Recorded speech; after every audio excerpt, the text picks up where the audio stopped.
मसीह में भाइयों बहनों को प्रभु यीशु की शांति हो। आज का हमारा जो वचन है वो है इफिसियों की पत्री उसका 6 भाग 18वीं आयत, जिसमें इस तरह से कहते हैं कि हर प्रकार की प्रार्थना और निवेदन के सहित आत्मा की सहायता से हर अवसर पर विनती करते रहो। इस लक्ष्य से सभी प्रकार का यत्न करते हुए सावधान रहो तथा संतों के लिए प्रार्थना करो। परमेश्वर का अद्भुत वचन हमें प्रार्थना करने के लिए प्रेरित करता है। हमारे आत्मिक जीवन में प्रार्थना वो हमारा सबसे बड़ा हथियार है, जिसके द्वारा हम हर चुनौती को पार कर सकते हैं। जहाँ भी हम कमज़ोर होते हैं, गिरते हैं, जहाँ भी लोगों की ज़रूरतें हमें पता होती है, हम सब जगह नहीं पहुँच पाते। हम हर एक को हमारी शक्ति के हिसाब से हेल्प नहीं कर पाते, हर एक के यहाँ नहीं पहुँच पाते। कई दूर देशों में जहाँ हमारी ज़रूरत होती है, जहाँ लोगों की ज़रूरत होती है, वहाँ हम नहीं पहुँच पाते। पर प्रार्थना के द्वारा हम पृथ्वी के किसी भी कोने में पहुँच सकते हैं, क्योंकि हमारी प्रार्थनाओं के द्वारा परमेश्वर काम करता है। परमेश्वर चाहता है कि हम उसके पास बैठे, उसके सानिध्य में रहे, उसके साथ प्रार्थना करें। परमेश्वर का वचन कहता है कि हर अवसर पे प्रार्थना करो। परमेश्वर चाहते हैं कि हम प्रार्थना करें। पौलुस यहाँ कहते हैं कि यत्न करके प्रार्थना करो, केवल शब्दों से नहीं पर मन की गहराई से, आत्मा में पूरे विलीन हो के यत्न से, सही बोझ से लोगों के लिए प्रार्थना करो। हमारे लिए, लोगों के लिए, जहाँ ज़रूरत है उन सभी जगहों के लिए। आत्मा में जब हम रहते हैं तो आत्मा हमें सिखाता है कि प्रार्थना का मन हमें वो देता है। कई बातों की ज़रूरत होती है प्रार्थना करने की, पर कई समय हमें मन ही नहीं होता प्रार्थना करने का। जब हम आत्मा में रहेंगे, हमारा शरीर, हमारा जीव और हमारा मन प्रभु को समर्पित करके प्रभु के चरणों में बैठेंगे और आत्मा में रहेंगे, तब पवित्र आत्मा हमें प्रार्थना करने का मन देगा और तब हम बैठ पाएंगे प्रार्थना करने के लिए। हम कमज़ोर हैं, पर आत्मा हमें प्रार्थना करने का सामर्थ्य देगा। हमें पता नहीं होता कि हमें किस बात के लिए प्रार्थना करनी है, केवल चंद टॉपिक हमारे पास होते हैं, पर परमेश्वर उन लोगों के लिए आत्मा में रह के हमें प्रार्थना करवाता है जिनको शायद हम नहीं जानते। पृथ्वी के कई कोनों में परमेश्वर का काम हो रहा है। कई प्रेरित, कई इवेंजलिस्ट, कई ऐसे सेवक जो यातनाएं भोग के भी प्रभु का काम कर रहे हैं। ऐसे लोगों के लिए जिनको प्रार्थना की ज़रूरत है, जो बीमारियों से पीड़ित है, जो लोग कई कठिनाइयों से टिके हुए हैं और प्रार्थना की उनको ज़रूरत है। आज जैसे चाइना या अरेबियन कंट्रीज़ है, वहाँ पे क्रिश्चियन होना बहुत कठिन है। जैसे रशिया है, ऐसी जगहों पे रहना क्रिश्चियन लोगों के लिए बहुत कठिन है। हम ऐसे लोगों के लिए प्रार्थना कर सकते हैं, हम ऐसे संतों के लिए प्रार्थना कर सकते हैं जो लोग वहाँ पे काम कर रहे हैं।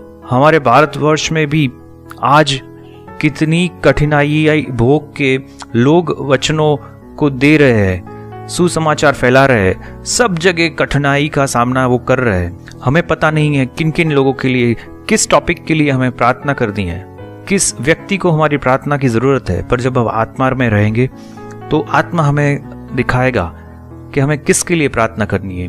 वो हमें उस टॉपिक पे प्रार्थना करना सिखाएगा।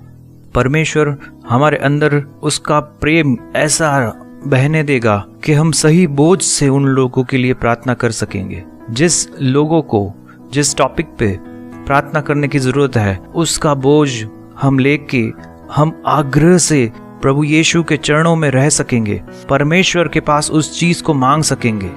हम याकूब को अगर देखते हैं तो याकूब जब पहली बार परमेश्वर ने उसको दर्शन दिया तो केवल उसका एक ही एम था कि उसको जिंदा रखे, खाना पीना मिले और बस उसकी जीवन चालू रहे।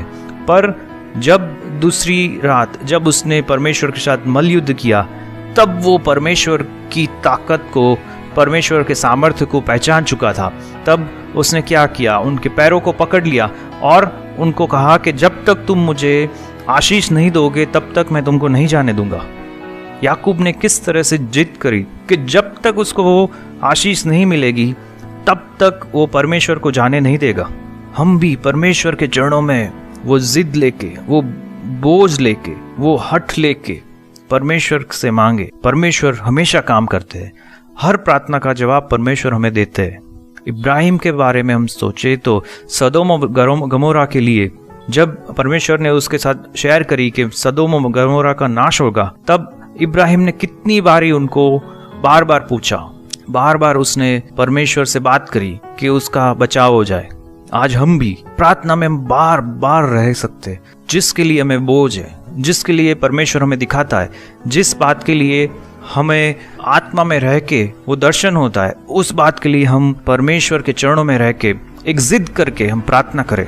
हम आत्मा में जब रहते हैं तो आत्मा हमें सिखाता है कि परमेश्वर किस तरह की किन शब्दों से प्रार्थना चाहते हैं। प्रार्थना केवल शब्दों से नहीं, परंतु आत्मा की गहराई से जब होती है तब परमेश्वर उस प्रार्थना को जरूर सुनते हैं। फरोसियों के जैसे नहीं, कि हिपोक्रेट्स नहीं, लोगों को दिखाने के लिए नहीं, पर अपने आप को बंद कर दे, एक कमरे में रखे और आग्रह से परमेश्वर की प्रार्थना करें। हम हमेशा घर पे नहीं होते, हम बाहर होते, कई बार हम सफर करते हैं। सब जगहों पे जब हम लंबा सफर करते हैं तो बड़ा ही अच्छा अवसर होता है। जब हमें और कुछ नहीं कर सकते तब हम प्रार्थना करें और उन सारे सेवकों को याद करें, उन सारे संतों को याद करें जिनकी हमारे प्रार्थना की आवश्यकता है। परमेश्वर उनको वो हिम्मत दे, ऐसी कठिनाइयों में, ऐसे परीक्षणों में वो टिके रहे। परमेश्वर उनको धीरज दे। फल आने में जब समय लगता है, जब काम करने में बड़ा कठिनाई होती है, तो परमेश्वर संतों को वो धीरज दे। उनकी बहुत ज़रूरतें होती है क्योंकि वो रिमोट प्लेस पे होते हैं, उनके पास ना ही कुछ ठीक से चीज़ें होती है, ना ही कोई फैसिलिटी होती है। उनको फैमिली के साथ गए होते हैं और फैमिली भी तड़प रही होती है, तब उनकी ज़रूरतें पूरी हो उसके लिए परमेश्वर से प्रार्थना करें। जहाँ भी वो जाए, किन शब्दों से उनको प्रचार करना है, उन शब्दों के लिए हम प्रार्थना करें। पूरी सच्चाई से वो प्रार्थना करे कि परमेश्वर का दास जहाँ भी जाए पूरी सच्चाई से और पूरी हिम्मत से वो परमेश्वर का वचन दे पाए। प्रार्थना करे कि परमेश्वर के दास जहाँ भी अपना वचन देते हैं उस जगह पे वो वचन फल लाए और अनेक गुना फल लाए, जिससे जहाँ भी वचन गया है उन सभी जगहों से 100 गुना, 60 गुना, 30 गुना परमेश्वर जितना चाहता है उतना फल आए।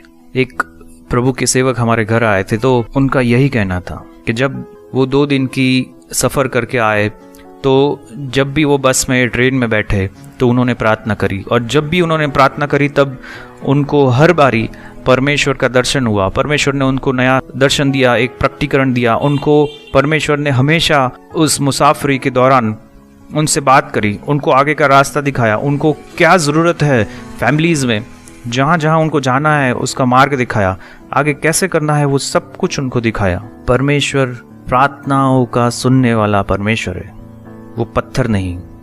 हमारे परमेश्वर को कान है, हमारे परमेश्वर में पावर है, हमारा परमेश्वर जीवनों को बदलने वाला परमेश्वर है। हमारी हर प्रार्थना परमेश्वर ज़रूर सुनता है। आत्मा में रहे, परमेश्वर को अधीन होकर प्रार्थना करे और हर प्रार्थना का जवाब परमेश्वर हमें ज़रूर देगा। आइए परमेश्वर से प्रार्थना करें। ऐ पिता, हमें वो मन दे कि हम पूरे ही विलीन हो कि प्रभु आपके चरणों में रह के आत्मा से भर के आपके साथ प्रभु प्रार्थना करें।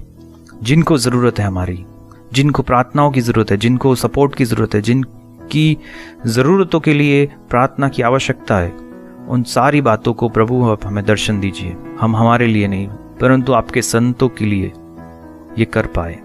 आपकी आशीष दे प्रभु, प्रभु यीशु के नाम से, आमीन।